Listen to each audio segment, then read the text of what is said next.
आता आपण पाहूया. गोष्ट ऐकणे आणि गोष्ट सांगणे सर्वांनाच आवडते. या आवडीतूनच प्राचीन काळात कहाणीचा जन्म झाला.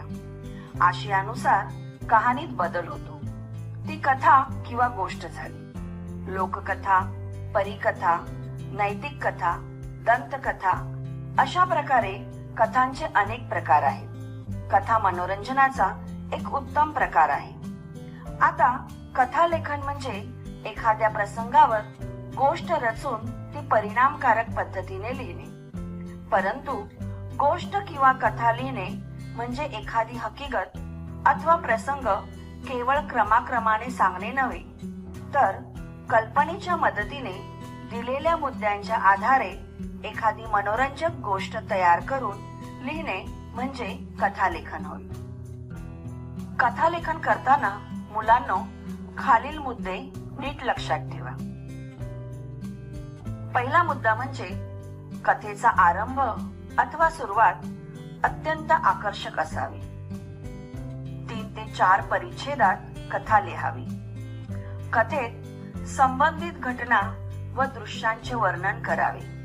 आवश्यक तेथे पात्रांच्या तोंडी संवाद घालावे.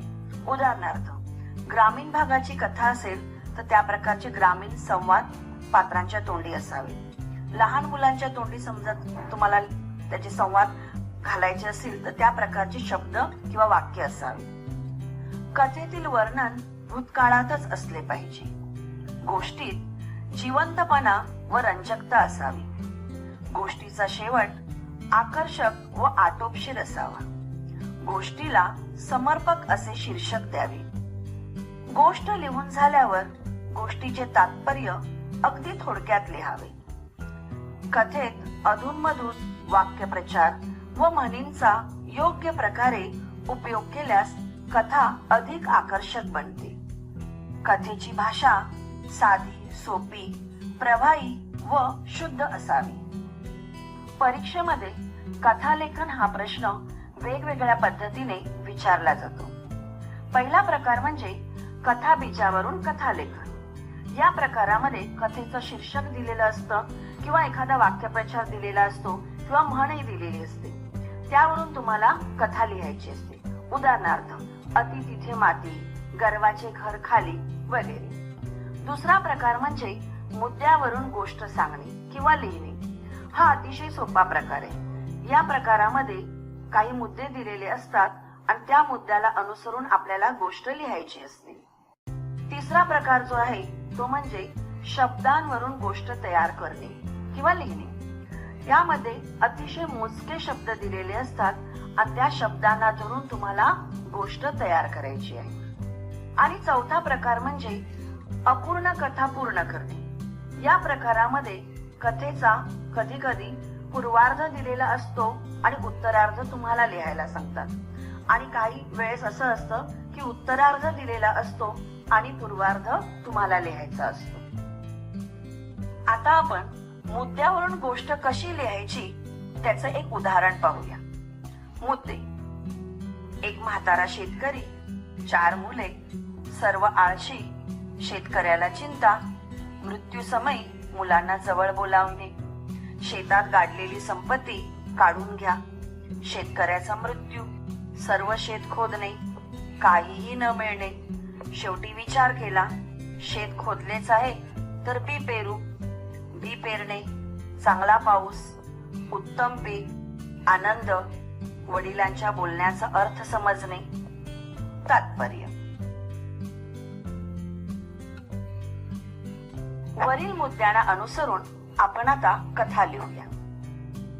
कथा लिहिताना पहिलं शीर्षक लिहायचं आहे, पण आता इथे आपण काय करायचंय, आधी शीर्षक लिहायचा नाहीये. आधी कथा लिहायला सुरुवात करूया. जशी जशी कथा आपली पुढे पुढे जात राहील तसं तसं तुम्हाला शीर्षक सुचत जाईल.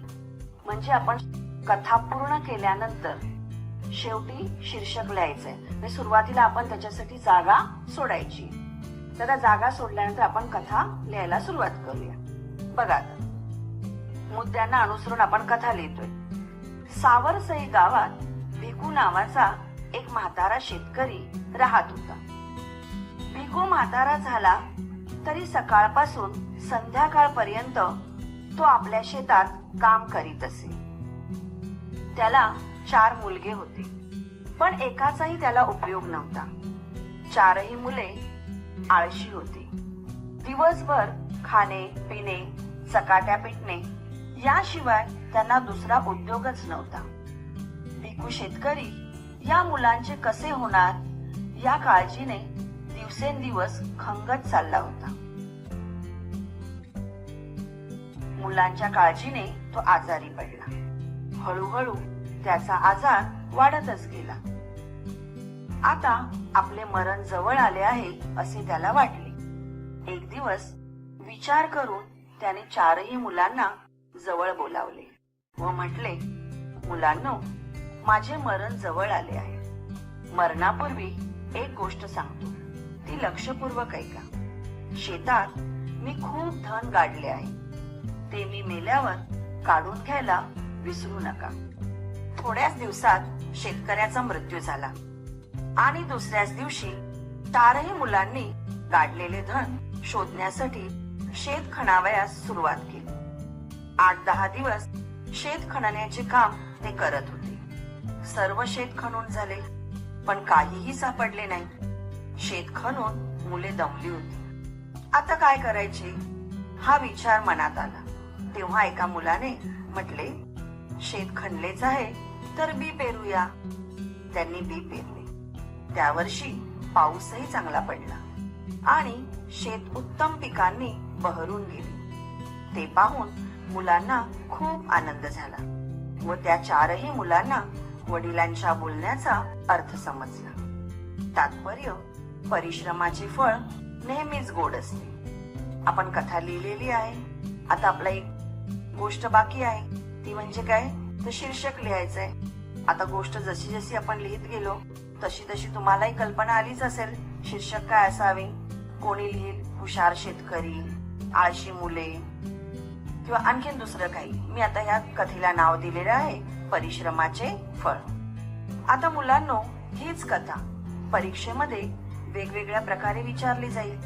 प्रथम आपण बघितलं होतं की कथा बीजावरून कथा लिहिणे. यामध्ये काय दिलेलं असेल, जसं शीर्षक, कथेचं शीर्षक आहे परिश्रमाचे फळ किंवा हुशार शेतकरी, असं एक छोटस शीर्षक दिलेलं असेल. त्यावरून तुम्हाला गोष्ट लिहायची किंवा काही थोडे शब्द, मोजके शब्द असतील, शेतकरी, 4 मुले, आळशी, शेतात गाडलेले धन, असे शब्द, आणि त्या शब्दांवरून तुम्हाला कथा लिहायची. तिसरा प्रकार म्हणजे उत्तरार्ध दिलेला असतो, पूर्वार्ध तुम्हाला लिहायचा आहे, किंवा पूर्वार्ध दिलेला असतो, उत्तरार्ध तुम्हाला लिहायचा आहे.